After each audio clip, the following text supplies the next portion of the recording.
Student, test quiz में आपका स्वागत है।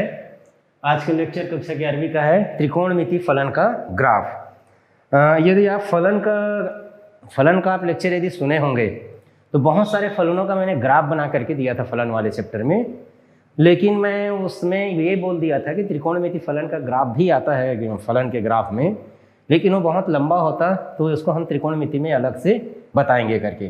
तो आज हम उसी को बता रहे हैं त्रिकोणमिति फलन का ग्राफ कैसे बनेगा। तो इसके लिए जैसे क्या है कि यदि y equal to sine x मुझे ग्राफ बनाना है तो y के जितने पॉसिबल वैल्यूज हैं, मतलब यहाँ x लिखेंगे और यहाँ साइन एक्स लिखेंगे। तो x जब 0 है तो साइन एक्स 0 होता है, x जब π/4 है 45 डिग्री है तो ये 1/√2 हो जाता है, जब π/2 है तो ये 1 हो जाता है, और पाई पर फिर 3π/4 ले लेते हैं तो ये 1/√2 होता है, और उसके बाद पाई पे यदि हम लेते हैं तो ये फिर से 0 हो जाता है। अब है पाई के आगे तृतीय चतुर्थांश में ये फिर माइनस हो जाता है, तो 225 अंश कितना हो जाएगा, 225 अंश यानी 180। तो 45 से पहले 9 से 9 दूनी 18, 9 से फिर 5 से 5π/4, 5π/4 पे -1/√2 हो जाता है, 3π/2 पर ये -1 हो जाता है, और 3π/2 के बाद एक 7π/4 होता है, वहाँ पर -1/√2 होता है, और 2π पे फिर से 0 हो जाता है।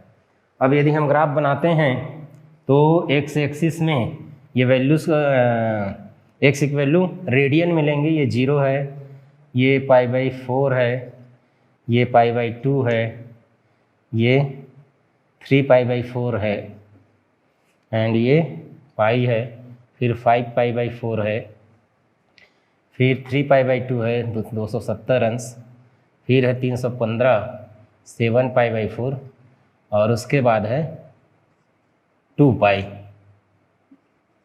360 अंश।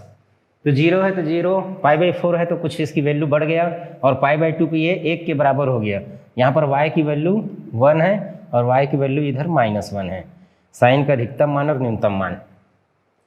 तो 0 है तो 0, π/2 है तो कुछ बढ़ा 1/√2, 1/√2 यानी 0.7 आएगा, 0.7 मतलब यहाँ तक आ जाएगा। 1/2 π/2 पर ये 1 हो जाता है, मतलब यहाँ पर ऐसे करके इसकी वैल्यू 1 हो जाएगा, ये बीच में इधर कुछ रहेगा ऐसे। उसके बाद 3π/4 फिर कम हो जाता है, जितना इधर कम हुआ था वैसे 1/√2 1 से कम हो गया, और पाई पे फिर से 0 हो गया। उसके बाद 3π/4 पे -1/√2 हो गया, और 3π/2 पे -1 हो गया, फिर यहाँ माइनस आता है। तो इसका ग्राफ ऐसे करके ऐसे अधिकतम, फिर पाई पे 0 और फिर ऋण 1 की ओर गया, और ऐसे करके यहाँ पे फिर से 0। तो ये क्या हो गया, साइन का ग्राफ हो गया, और साइन का ग्राफ हो गया। इसके बाद क्या होता है, 2π के बाद इसकी वैल्यू रिपीट होता है, तो 2π को इसका आवर्तनांक कहते हैं।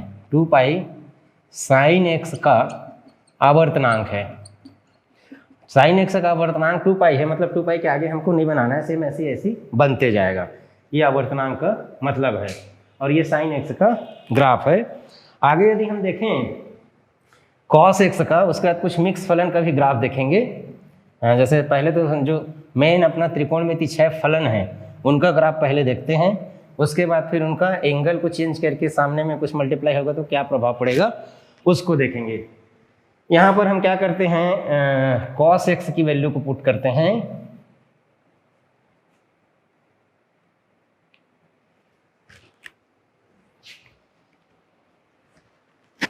जब यहाँ cos x होगा,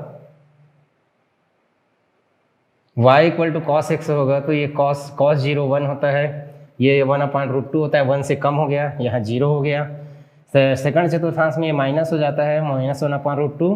त्रिकोणमिति के एक फार्मूला वाला लेक्चर था जिसमें पूरा अच्छे से बताया हुए, और ये पाई की cos पाई की वैल्यू -1।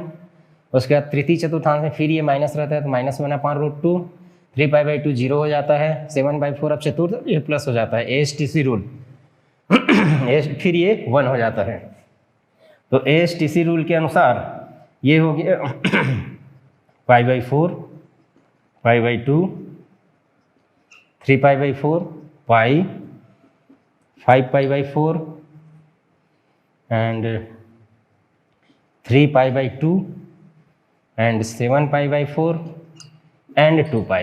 इधर x है, इधर y। कॉस का अधिकतम मान +1 इधर और ये -1 उतने ही नीचे। तो cos 0 1 सॉरी ये 1 से स्टार्ट होगा और उसके बाद कम हो जाएगा और यहाँ पे आके 0 हो जाएगा। 1 से स्टार्ट होगा, फिर कम होगा, फिर यहाँ आके 0 हो जाएगा और उसके बाद नेगेटिव हो जाएगा उतना ही वैल्यू और यहाँ पे -1 हो जाएगा। ऐसे मतलब यहाँ 1 है, यहाँ 0 और यहाँ -1। उसके बाद फिर माइनस से -1 पर √2 हो जाएगा इधर और यहाँ पे जा कर के फिर 0 हो जाएगा और यहाँ पर जा कर के फिर से बढ़ेगा, कुछ पॉजिटिव रहेगा और यहाँ अधिकतम हो जाएगा 1 के इक्वल। तो इस प्रकार इसका जो ग्राफ है ऐसे करके ऐसे, फिर ये ऋणात्मक हुआ, फिर यहाँ 0 हुआ और फिर यहाँ जा कर के धनात्मक हो गया। ऐसे इस प्रकार कॉस का ग्राफ बनेगा और इसका आवर्तनांक भी 2π है। आवर्तनांक 2π मतलब आवर्तनांक का मतलब होता है जिसके बाद उसकी वैल्यू एज इट इज बनता रहे। उस चैप्टर में हमने बताया था cos 2π + x करेंगे तो cos x ही रहेगा, sin 2π + x करेंगे तो sin x ही रहेगा, इसीलिए इनका आवर्तनांक है। अब हम देखते हैं 10x। आगे 10x का ग्राफ देखते हैं। इसमें 10 का जो वैल्यू है इनको भी मिटा देते हैं।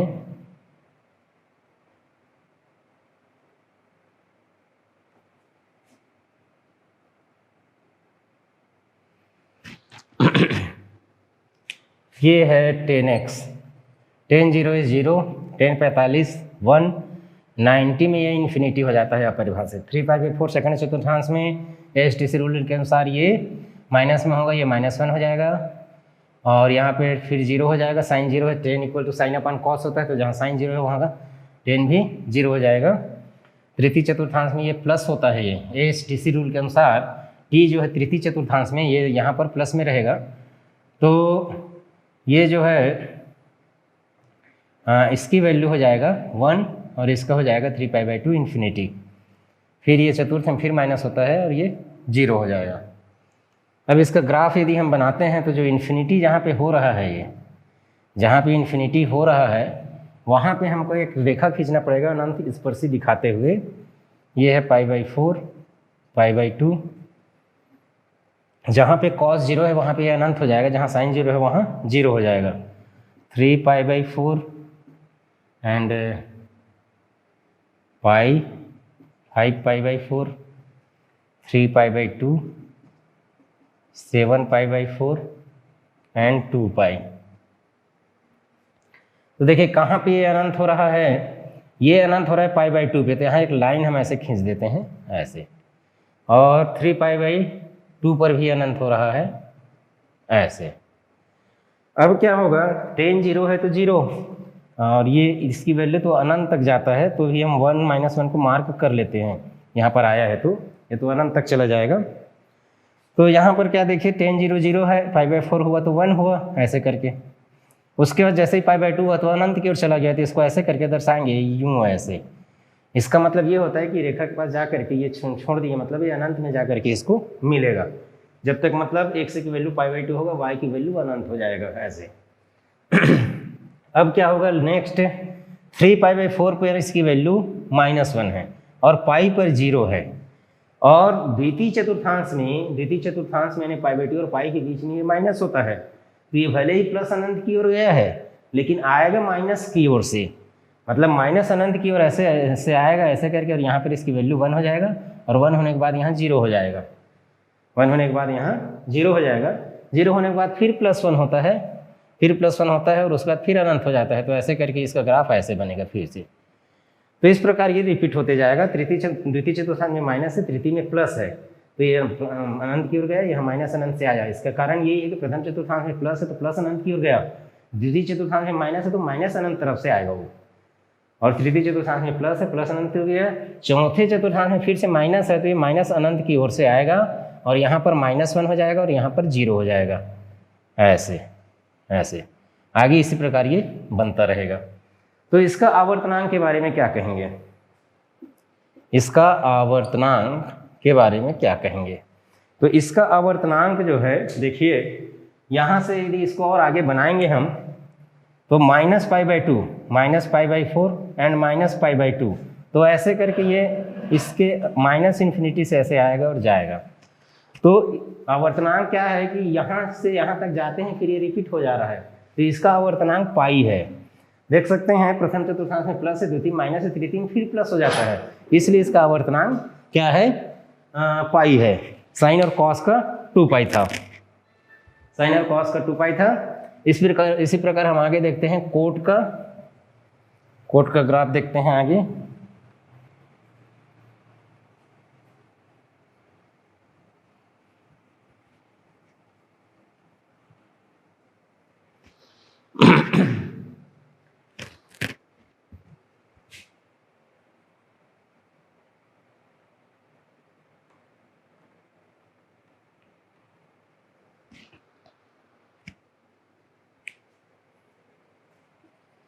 कोट x, कोट 0 क्या होगा?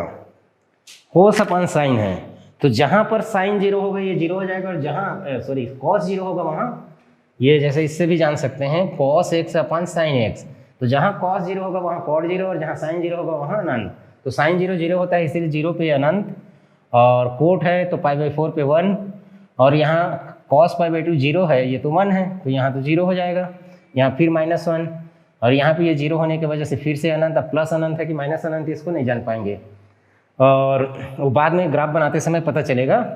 यहाँ पर तृतीय चतुर्थांश में फिर से प्लस होगा, और यहाँ पर फिर 0 हो जाएगा, चतुर्थ में फिर -1, और यहाँ पर फिर से अनंत हो जाएगा sin 2π 0 होने के वजह से। अब इसका ग्राफ देखते हैं, लगभग 10 जैसे बनेगा, लेकिन पॉइंट्स चेंज रहेंगे।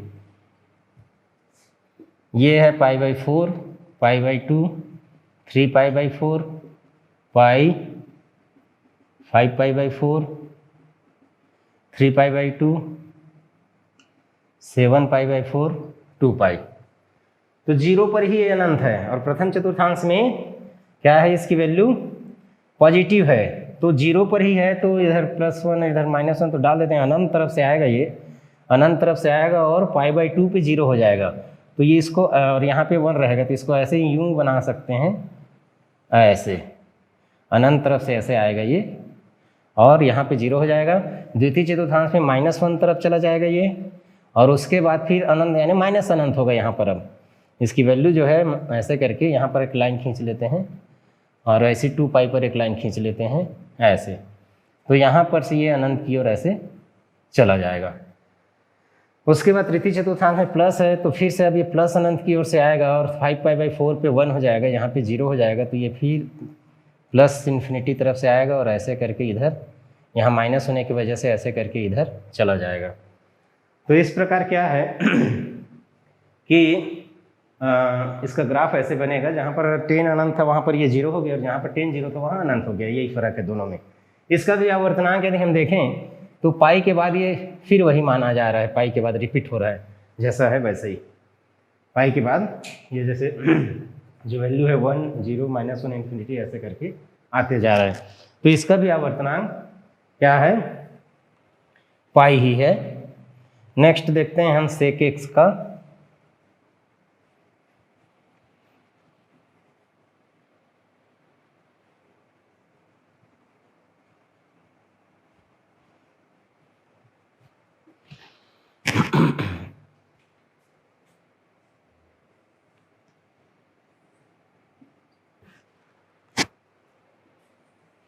देखिए इसमें ये x है, ये सेक x है।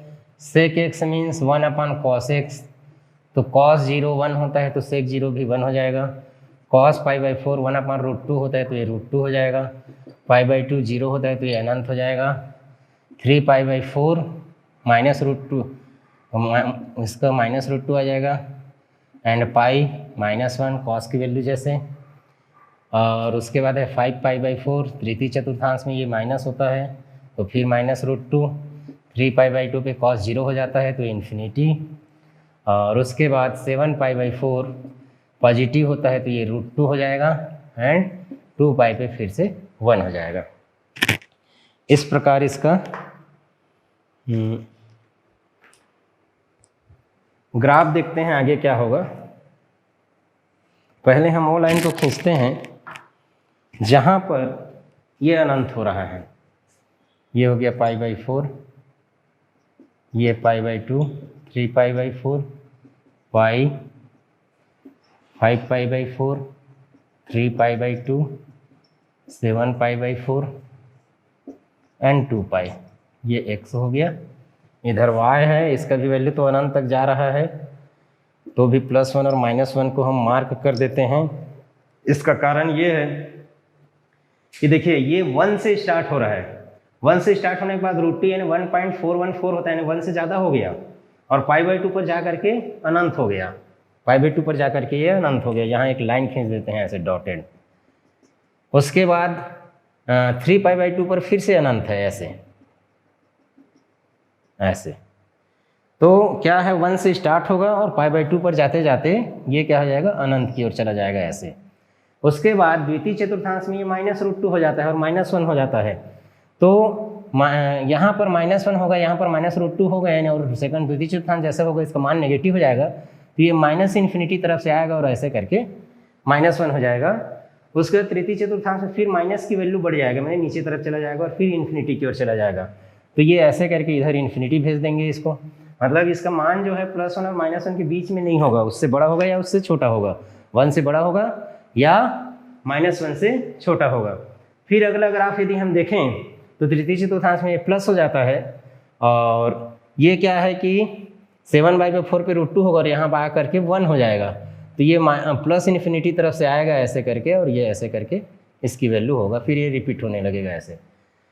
तो यहाँ पर जो अगला बनेगा ऐसे करके ये क्या हो गया, इसके जैसे है, इसीलिए इसका आवर्तनांक क्या है यहीं पर आ जाएगा। इसका आवर्तनांक क्या हो जाएगा, 2π ही रहेगा। नेक्स्ट हम देखते हैं कोसेक x का।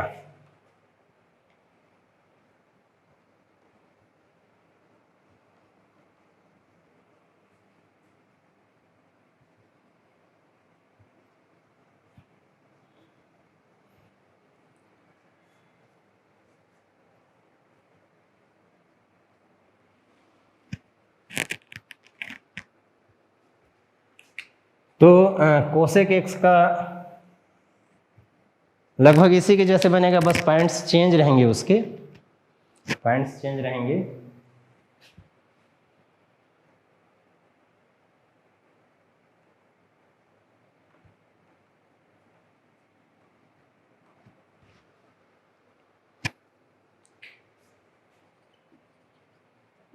ये 1/sin x होता है, जब कोसेक x लेंगे तो sin 0 0 होता है तो इन्फिनिटी, और π/4 1/√2 होता है तो √2, ये 1 होता है तो ये भी 1 हो जाएगा। 3π/4 सेकंड चतुर्थांश है, पॉजिटिव ही रहेगा, यहाँ पर ये 0 हो जाता है तो इन्फिनिटी। थर्ड में माइनस होता है तो ये -√2, और यहाँ -1 साइन की वैल्यू जो है वो कोसेक का भी रहेगा, यहाँ फिर से माइनस ही रहता है और यहाँ पर फिर से इन्फिनिटी हो जाएगा, क्योंकि sin 2π 0 है तो उसको 1/0 आएगा तो इन्फिनिटी। ये है 1, ये है -1, ये है π/4, π/2, 3π/4, पाई, 5π/4, 3π/2, 7π/4, 2π। अनंत कहाँ हो रहा है, एक तो 0 पे हो रहा है, एक पाई पे हो रहा है और एक 2π पे हो रहा है। तो प्रथम चतुर्थांश में प्रथम और द्वितीय में प्लस है, और इसका जो न्यूनतम वैल्यू π/2 पे 1 है, फिर बाकी टाइम में 1 से बड़ा ही है, √2 होता है, फिर अनंत, तो अनंत से ऐसे करके आएगा ऐसे करके और ऐसे फिर अनंत की ओर चला जाएगा पाई पे, फिर से दोनों में पॉजिटिव होने की वजह से इसका ग्राफ ऐसे करके हमको दिखेगा, ये ऐसे अनंत की ओर फिर चला गया करके। तृतीय और चतुर्थ चतुर्थांश में ये माइनस होता है, इसका न्यूनतम मान यहाँ पर -1 है, तृतीय में -√2 यानी इधर बढ़ेगा माइनस की ओर, माने माइनस अनंत से ऐसे आएगा ये और फिर माइनस अनंत की ओर चला जाएगा। इसके बाद फिर ऐसे ही रिपीट होगा ऐसे करके। तो इसका आवर्तनांक जो है, इसका आवर्तनांक भी 2 पाई होगा, आवर्तनांक 2 पाई होगा।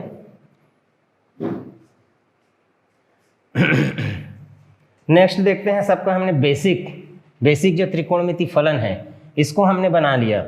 अब इसमें चेंजेस होगा तो कैसे करना है, मतलब एंगल में चेंज या फिर उसके मल्टीप्लिकेशन में चेंज होगा तो कैसे करना है, इसको हमको देखना है आगे।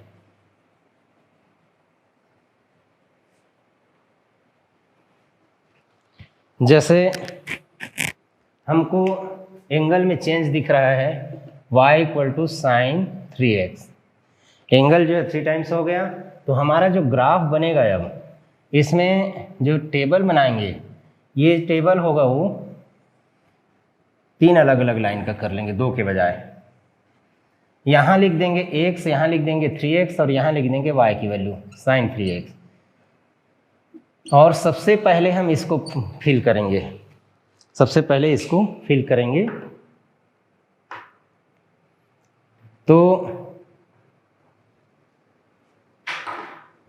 सबसे पहले इसको फिल करेंगे। 3x की वैल्यू 0 है तो sin 3x 0 हो जाएगा, π/4 तो ये 1/√2 हो जाएगा, और उसके बाद π/2 तो ये 1 हो जाएगा, उसके बाद 3π/4 तो पॉजिटिव 1/√2 रहेगा, एंड पाई तो -1 रहेगा, 5π/4 तो तृतीय चतुर्थांश है तो -1/√2 हो जाएगा, 3π/2 -1 एंड 7π/4 तो -1/√2 एंड 2π तो 0। तो 3x है, डायरेक्ट sin 3x की वैल्यू हमने लिख लिया है, x को 3x मान करके। अब क्या है कि x की वैल्यू निकालना है, माने 3x = 0 तो x = 0, 3x = π/4 तो x = π/12 हो जाएगा, 3 इधर जाएगा तो ये हो जाएगा π/6, 3 इधर जाएगा तो ये हो जाएगा π/4 और ये हो जाएगा π/3, और इसके बाद ये आ जाएगा 5π/12।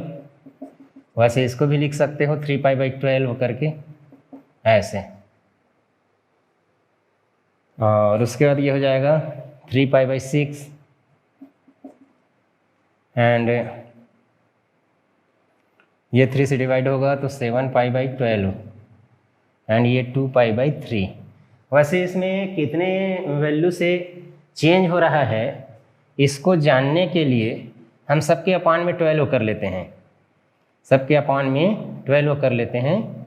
सबके अपान में 12 करेंगे तो π/12 है, ये 2π/12 होगा, यानी इससे दुगना, ये 3π/12 दिख रहा है, इसमें 12 करेंगे तो ये 4π/12 हो जाएगा। मतलब क्या हुआ कि एक एक π/12 उसमें जुड़ते जा रहा है, ये π/12, ये 2π/12 है, 3π/12 है, 4π/12, ये 5π/12, इसमें 12 बनाएंगे तो 6π/12, मतलब π/12 जुड़ते जा रहे हैं। इक्वल डिस्टेंस पर ही हमको लेना है, इक्वल डिस्टेंस पर ही ग्राफ को लेना है। तो देखिए इसकी भी अधिकतम वैल्यू 1 है और न्यूनतम वैल्यू -1 है, y की वैल्यू। यहाँ पर हमको डालना है ये x को, ये 0 हो गया, फिर π/12 डालना है, फिर 2π/12 डालना है, फिर 3π/12 डालना है, फिर 4π/12 डालना है, 5π/12, 6π/12, कहाँ तक जाएगा 7π/12, अब इसके 12 बनाएंगे तो 8π/12, ऐसे 8π/12 करके इसका करेंगे। तो यहाँ पर 1 कहाँ पे हो रहा है, 2π/12 पे 1 हो जा रहा है, यहाँ 0 है, यहाँ कुछ वैल्यू बढ़ रहा है, फिर यहाँ 1 हो जा रहा है, और 4π/12 पे -1, एक मिनट है ना, यहाँ पे 0 होगा, साइन है तो 4π/12 पे माइनस हो जाएगा, और 6π/12 पे ऊपर नीचे 2 का मल्टीप्लाई करेंगे तो ये -1 होगा, ये ऐसे। तो इसका जो ग्राफ है साइन के ग्राफ जैसे ही दिखेगा, बशर्ते कि उसका जो पॉइंट्स है x की वैल्यू चेंज है। ये π/4 π/2 करके बढ़ रहा था, ये π/12 2π/12 3π/12 करके बढ़ रहा है, ऐसे इसका ग्राफ होगा। ग्राफ वैसे दिखेगा, y वैसे रहेगा, बस ये है कि x की वैल्यू चेंज है, ऐसे इसका ग्राफ बनेगा। अब इसका आवर्तनांक के बारे में देखें हम, इसके बाद ये रिपीट होगा तो मतलब इसका आवर्तनांक ये है। अब आवर्तनांक, इस फंक्शन का आवर्तनांक यदि कहें तो 2π/3 है। आवर्तनांक को जैसे ये ग्राफ हम बनाए तो पता चला, उसको कैलकुलेशन से भी निकाल सकते हैं कि मान लीजिए इसका sin 3x का आवर्तनांक फाई है तो 3x + फाई लिख दीजिए और इसको फिर से sin 3x के बराबर लिखिए। अब चूंकि साइन का जो, इसको अब भूल जाइए कि ये x है, मानिए इसका आवर्तनांक जानने के लिए हमने क्या किया, sin 3x + फाई लिख दिया और इसको लिख सकते हैं sin 2π + 3x ऐसे। अब इन दोनों एंगल को इक्वल करते हैं, इसमें इसका हम इस साइन को हम एक साइन मान करके 2π लिख दिया और इसका आवर्तनांक हम जानना चाह रहे हैं तो एक समय हमने फाई जोड़ दिया, उसके बाद उसको उसी sin 3x के इक्वल कर दिया। अब एंगल इक्वल करेंगे तो ये 3x + 3φ = 2π + 3x, 3x दोनों साइड से कट गया, फाई = 2π/12। इस प्रकार इसका आवर्तनांक का कैलकुलेशन ऐसे भी किया जा सकता है। अब देखिए इसी में मैं थोड़ा सा शॉर्टकट बनाता हूँ। यदि मुझे ये कहा जाए y = 2 sin 3x का ग्राफ बनाना है, y = 2 sin 3x का ग्राफ बनाना है तो क्या करेंगे, हम एक लाइन नहीं और खींचेंगे, y ये नहीं है sin 3x, x लिखेंगे, 3x लिखेंगे, sin 3x लिखेंगे और अगला स्टेप में इसको फलन के इक्वल करेंगे, मतलब y = 2 sin 3x। अब क्या होगा, 3x sin 3x की वैल्यू यहाँ दिया है, उसमें 2 का मल्टीप्लाई करके लिखते जाएंगे, 2/√2 2 2/√2 0 -2/√2 -2 -2/√2 एंड 0। तो अब सामने में 2 का मल्टीप्लाई होने की वजह से इसका अधिकतम मान 2 हो गया, सॉरी 0 है, इसका अधिकतम मान 2 हो गया और न्यूनतम मान -2 हो गया। तो ग्राफ तो ऐसे ही दिखेगा सेम टू सेम, बस इसकी जो y की वैल्यू है इधर 2 लिख देंगे, यहाँ -2 लिख देंगे और ग्राफ यही का यही रहेगा, इसी करके बनेगा। सामने में कोई संख्या का मल्टीप्लाई होगा तो स्टेप तो बढ़ाइए, लेकिन और कुछ कैलकुलेशन करने की ज़्यादा आवश्यकता नहीं है। इसमें एक स्टेप और है कि यदि कोई एंगल यहाँ जुड़ता या घटता है, एंगल यहाँ जुड़ता या घटता है, उसका लास्ट ग्राफ हम बना देते हैं। मल्टीप्लाई देख लिए, सामने का मल्टीप्लाई देख लिए। अब हम साइन का ही एग्जांपल ले लेते हैं और इसमें x के साथ कुछ कैलकुलेशन और है। जैसे y = इसको छोड़ दीजिए तो एक स्टेप करने पर बन जाता है। इसमें मान लीजिए लिखा हुआ है 2x + π/3 ऐसे, 2x + π/3 ऐसे लिखा हुआ है। तो हमारे पास जो टेबल बनेगा वो होगा, एक तो x का होगा, दूसरा हो जाएगा 2x का, तीसरा हो जाएगा 2x + π/3 का और जो चौथा होगा वो फलन का होगा, जिसका हम निकालना चाह रहे हैं sin 2x + π/3। और जो मेन एंगल है उसी को हम जैसे लेते हैं वैसा कर लीजिए, 0 π/4 π/2 3π/4 पाई 5π/4 3π/2 एंड 7π/4 एंड 2π ऐसे। तो जब ये पूरे की वैल्यू 0 होगा, इसका एंगल 0 हो जाएगा तो ये 0 होगा, ये 1/√2 होगा, ये 1 होगा, ये 1/√2 होगा, ये 0 होगा, ये -1/√2 होगा, तृतीय चतुर्थांश है तो ऐसा भर चुके हैं। साइन के लिए पूरा एंगल को ले रहे हैं ना, अभी इसको ही 0 ले लिए और ये हो जाएगा -1, ये -1/√2 एंड ये 0। इसके आगे क्या करना है, अब 2x की वैल्यू निकालना है। तो 2x + π/3 = 0 करेंगे तो 2x = -π/3 आएगा। अब इसी प्रकार इसको निकालते जाना है, x की जगह इसके जगह जब इसको रखेंगे π/4 तो π/4 - π/3 हो जाएगा, तो ये हो जाएगा 12 3 - 4 तो -π/12 हो जाएगा, -π/3 - π/12 तो इसमें यदि 12 बनाया तो 4 pi by -4 pi by 12 minus pi by 12 ऐसा करके आया। इसको करेंगे तो pi by 2 minus pi by 3, तो ये 6 आ जाएगा, पाई बाई 6 हो जाएगा, ये ऐसे पाई बाई 6 हो जाएगा। इसको करेंगे यदि तो 3 पाई बाई 4 से पाई बाई 3 को माइनस करेंगे तो ये 9 माइनस 4 अपॉन 12 तो 5 पाई बाई 12 हो जाएगा, 5 पाई बाई 12, 3 पाई बाई 4। तो इस प्रकार देखिए ग्राफ तो वैसे ही बनेगा। आगे हम x की वैल्यू निकालेंगे तो ये माइनस पाई बाई 6 होगा, ये माइनस पाई बाई 24 होगा, ये वैल्यू छोटा हो गया लेकिन इससे ये बड़ा होगा, माइनस है इसलिए। उसके बाद यहाँ पाई बाई 6 हो जाएगा, पाई बाई 12 हो जाएगा, यहाँ पर हो जाएगा 5 पाई बाई 24। यदि 24 के में लिखें तो ये -4 अपॉन 24, ये -1 अपॉन 24, और ये माने +3 होते जा रहे हैं, +3। देखिए ये वैल्यू जो है यदि 24 में लिखें तो इक्वल डिस्टेंस पे मिलेगा और 3 का डिफरेंस रहेगा। इसको हमने बोला -4 पाई बाई 24, ये हो जाएगा माइनस पाई बाई 24, यानी +3 पाई किया, इसको +3 पाई अपॉन 24 हमने किया तो ये मिला है। सब वैसे ही मिलते जा रहा है। इसमें +3 करेंगे तो ये 2 पाई बाई 24 आ जाएगा, ये वाला 2 पाई बाई 24, +3 करने पर ये मिलेगा। पाई बाई 12 है, इसको 2 पाई बाई 24 लिख सकते हैं। तो इस प्रकार मेन आपका ग्राफ वैसे दिखेगा, और जो स्पेसिंग है वो स्पेसिंग यहाँ पर चेंज होगा, स्पेसिंग यहाँ पर चेंज होगा। जैसे हमको -4 पाई बाई 24 और 2 पाई बाई 24, तो जैसे मैं यदि यहाँ पर कुछ 0 लेता हूँ और इतना दूरी को 2 पाई बाई 24 लेता हूँ, तो इससे दुगने दूरी से ये स्टार्ट होगा, ये 4 पाई बाई 24 माइनस, और ये माइनस पाई बाई 24, उतने डिस्टेंस पे ये सॉरी पाई बाई 24 का हो गया, ये 2 पाई बाई ऐसा हो गया। ये थोड़ा सा इसको चेंज करते हैं,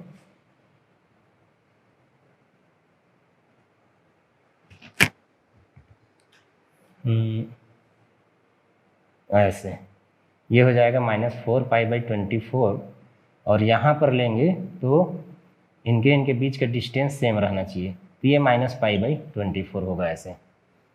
उसके बाद 3 का डिफरेंस आ रहा है तो 5 आ जाएगा, इतना ही डिस्टेंस है, 5 पाई बाई 24, एंड ये हो जाएगा 6 पाई बाई 24, 8 पाई बाई आएगा। 3 का डिफरेंस चल रहा है, इसको जैसे लिखेंगे तो ये 10 हो जाएगा, ये अच्छा 24 तो पहले से है, 2 के बाद क्या आ जाएगा, 5 आ जाएगा। इसको यदि कैलकुलेट करेंगे तो आगे उसका 8 पाई बाई 24 आएगा, और ग्राफ स्टार्ट होगा, यहाँ 0 रहेगा और 1 कहाँ पर हो रहा है, पाई बाई 6 पे। पाई बाई 6 मतलब कितना हो जाएगा, 4 पाई बाई 24, पाई बाई 6 पे 1 तो 4 पाई बाई, अच्छा ये पाई बाई 12 था, 2 पाई बाई 24, यहाँ पर ये अधिकतम हो जाएगा ऐसे 1 के इक्वल। तो ग्राफ यहाँ से ऐसे स्टार्ट होगा और ऐसे करके जाएगा, और यहाँ फिर से अगला स्टेप में ऐसे 0 होगा, ये ग्राफ ऐसे बनेगा, फिर ऐसे करके ऐसे मुड़ेगा, ऐसे ये ग्राफ। तो इसका आवर्तनांक क्या हुआ है, तो इसका आवर्तनांक यहाँ पर जो हमको मिलेगा वो इसका आवर्तनांक है। मतलब यहाँ पर 2x + पाई बाई 3 = 2 पाई करते हैं हम, मतलब ये एंगल में है और पूरा साइन का आवर्तनांक 2 पाई होता है, तो इसको 2 पाई के बराबर कर दिए। 2 पाई के बराबर करने के बाद x की वैल्यू निकालते हैं, तो 2x = 2 पाई - पाई बाई 3, तो ये 6 पाई यानी 5 pi by 3, 2x = 5 pi by 3, 2 जाएगा तो x = 5 पाई बाई 6, ये इसका आवर्तनांक है। आवर्तनांक ऐसे कैलकुलेट करना है। तो इस प्रकार आप इसको अधूरा बनाए हैं, लेकिन कैलकुलेशन लंबा जा रहा है तो हमने अधूरा कर दिया, आप करके देख सकते हैं। आवर्तनांक निकालने का तरीका भी बता दिया है हमने। तो इस प्रकार ये ग्राफ का लेक्चर खत्म होता है। धन्यवाद।